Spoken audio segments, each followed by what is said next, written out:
This has truly been a collective effort in partnership with our community. We also must say that we will be forever in debt to all of the doctors, nurses, and paramedics who responded, who are caring for these victims in this incident.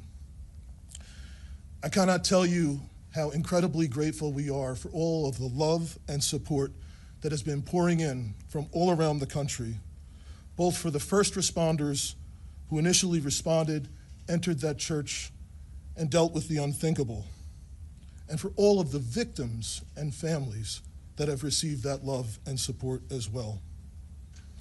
The Minneapolis Police Department and our community have a long road ahead of us to heal, and we need everyone to continuing to show their support after the cameras once again leave this city. I'd like to invite up the Acting United States Attorney for the District of Minnesota, Joe Thompson.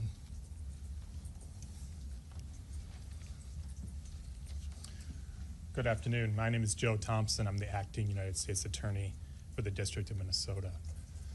Yesterday, Minnesota was attacked. It was an attack, first and foremost, on our children and our families, an attack at a school and in a place of worship. It was also an attack on our city, our state, and our country. The U.S. Attorney's Office, the FBI, ATF, and other federal law enforcement are working with state and local partners to investigate this heinous act. Our investigation is twofold. First, we are seeking to confirm what we believe to be true, which is that the shooter acted alone and that no one else was involved, that the threat died with the shooter yesterday. We believe that to be true, but we'll leave no stone unturned to ensure the safety of our community.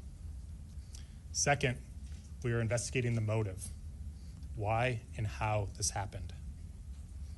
The shooter left behind hundreds of pages of writings that describe the shooter's plan, writings that describe the shooter's mental state, and more than anything, writings that describe the shooter's hate, pure, indiscriminate hate.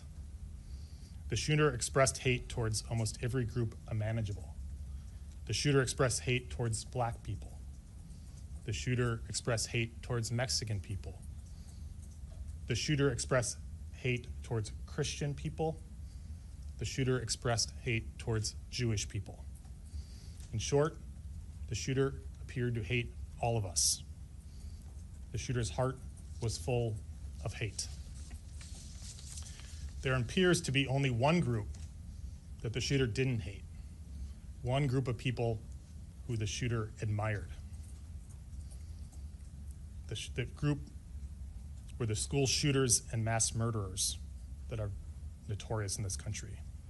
The shooter idolized some of the most notorious school shooters and mass murderers in our country's history. I won't name them, just like I won't name the shooter. They don't deserve to have their names remembered. As I said, the shooter left behind hundreds of pages of writings. There is a lot to digest, and we'll know more in the coming days and weeks as we've had an opportunity to go through them. But reading them, one thing is clear.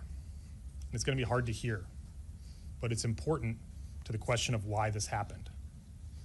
More than anything, the shooter wanted to kill children, defenseless children. The shooter was obsessed with the idea of killing children. The shooter saw the attack as a way to target our most vulnerable among us while they were at their most vulnerable at school and at church. I won't dignify the shooter's words by repeating them. They are horrific and vile. But in short, the shooter wanted to watch children suffer. Yesterday was a tragedy for the city and our state. My heart goes out to the entire Annunciation community. Their loss is unimaginable. I want the state of Minnesota to know that when a tragedy like this occurs, we all stand together. Federal, state, and local law enforcement work together side by side. The FBI, the ATF, the BCA, Minneapolis Police Department, the Hennepin County Sheriff's Office, the Hennepin County Attorney's Office, including their victim advocates who have been working with the families yesterday and today. The list goes on. This has been a tough summer for Minnesota, but I take heart knowing that we all stand together in confronting this evil. Thank you. I'll turn it back to Chief O'Hara. A little bit up for some questions and answer what we can. The FBI Director Kash Patel put out some details today, including that there was a threat against President Trump, that there were some messages such as Israel must fall and free Palestine, and that it is being investigated as a hate crime, and there's evidence of a hate crime. Can you speak to what the FBI Director put out? I haven't talked with Director Patel, but certainly there's evidence of hate. As I mentioned, the shooter expressed hate towards many groups, including the Jewish community and including President Trump. So obviously, as in most cases where there's a mass shooting at a house of worship or a school, federal law enforcement will work with state and local law enforcement to investigate to make sure what happened. We know what happened and we prosecute as appropriate. I would just add to that, Matt,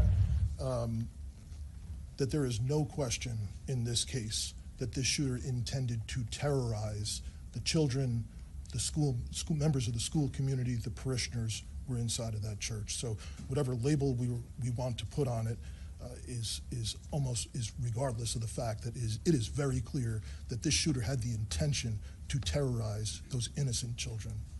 Sorry. One of the manifestos, I guess, mentions the belief that the shooter was under an FBI investigation.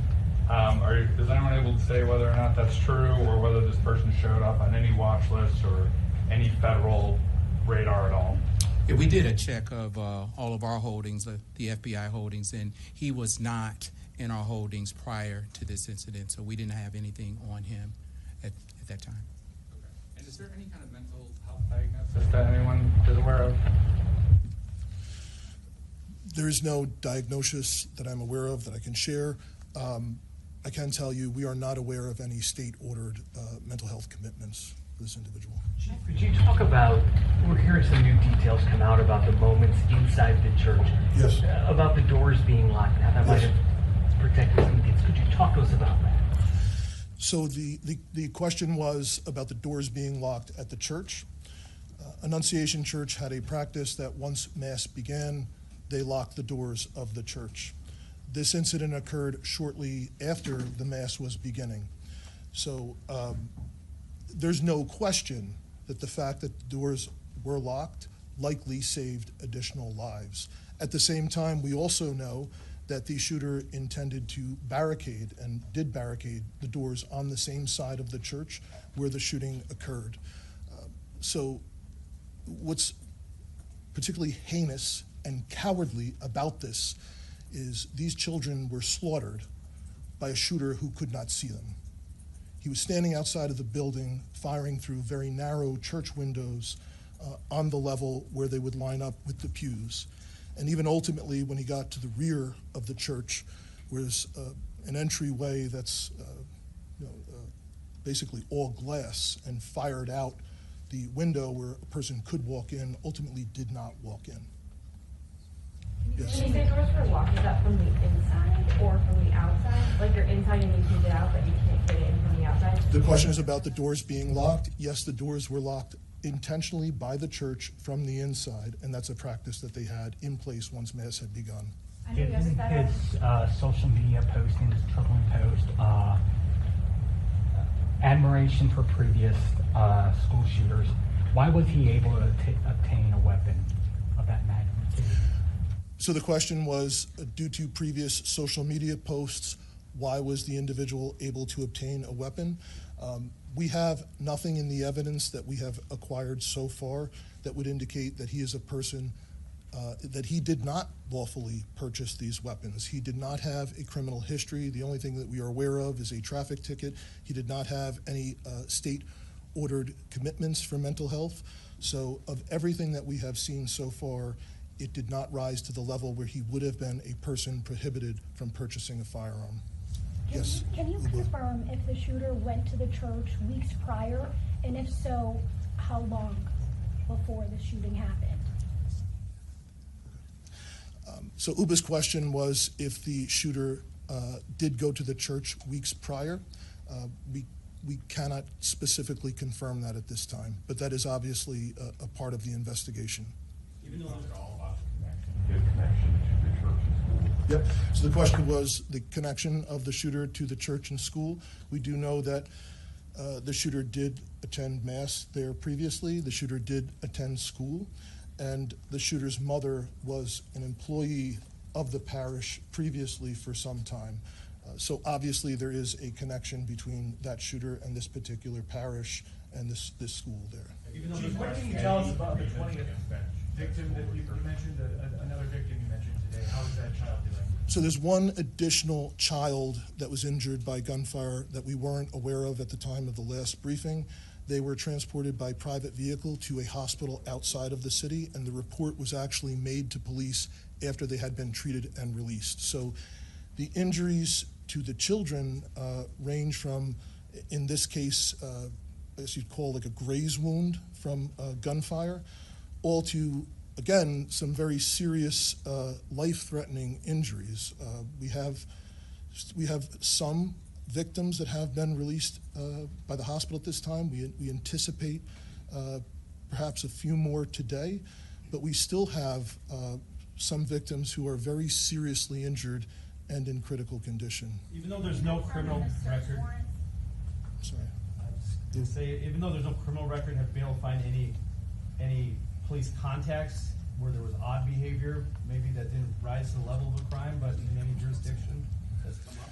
So the question was police contacts with odd behavior. There's nothing in Minneapolis where we did not have previous police contacts with him. Is there anything more you can say today on the name change issue? I know that yesterday you didn't confirm that, but I know it's out there. Yes. Is there anything more you can reveal just about? So the question was about the shooter's name change. We are aware that a few years ago, I think 2019, the shooter did have their name changed.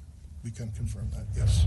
I know Lou kind of asked it, and the FBI spokesperson talked about it too. Had any law enforcement you found made contact with that shooter's family previously to what happened yesterday? I can try. For everybody, I'm Drew Evans, Superintendent of the Minnesota Bureau of Criminal Apprehension. It depends on specifically what you're asking. We're aware of some reports in the past. We are gathering those reports now. There will be additional information that we'll be able to share down the line.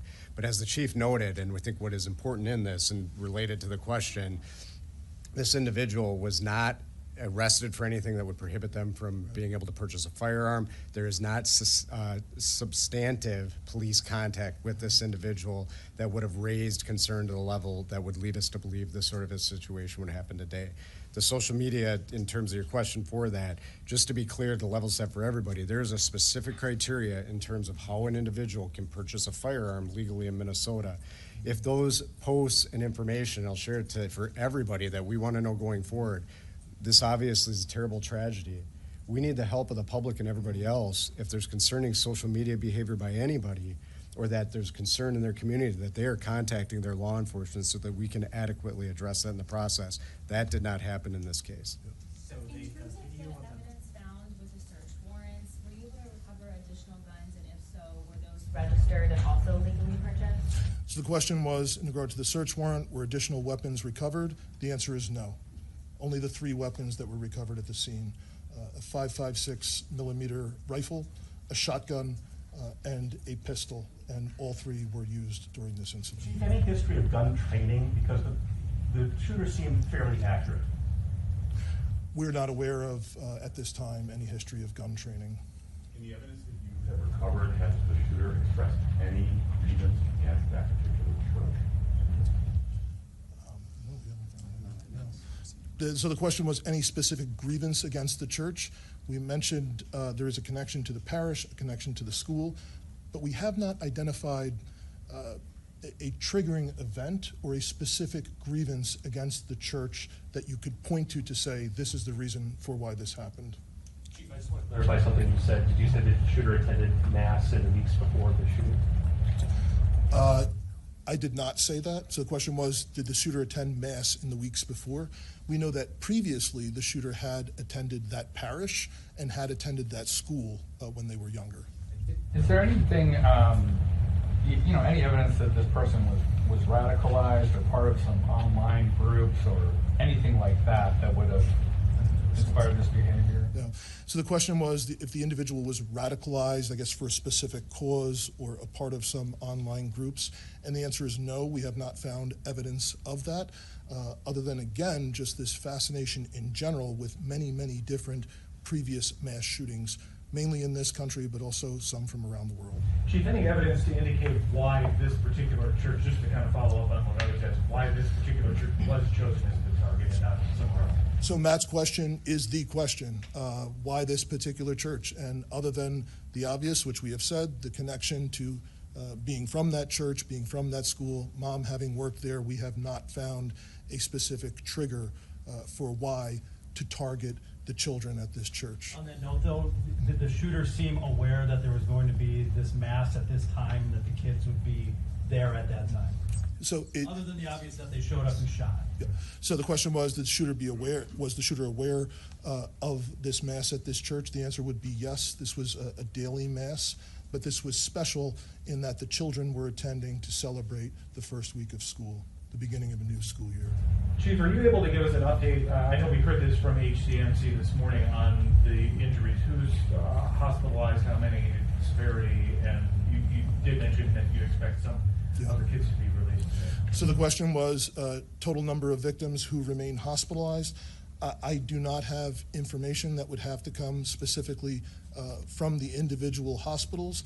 Again, I know that some victims have been released, and I believe HCMC mentioned at their press conference earlier that they anticipate a couple more may be released today. But I know both at HCMC as well as Children's Hospital that there remain patients who are in critical condition. Chief, you've had more than 24 hours to kind of absorb this and kind of process this. Your thoughts on this as we kind of move forward where we are right now? So the question was, over the last 24 hours, for my thoughts on where we are and moving forward. I think we had dozens of police officers that responded, that entered there. I shared a story that one parishioner had shared with me of the relief they had seeing an officer running in towards the danger. And I know from dozens of officers who did respond that ran into the church and saw the unthinkable with all of these children so seriously injured, and other children that had blood on them, from not because they were injured, but because of blood that was shared from other kids. And just how confusing it was for the officers, because no one knew if there was specifically just one shooter, if there were perhaps improvised devices that were there to go off.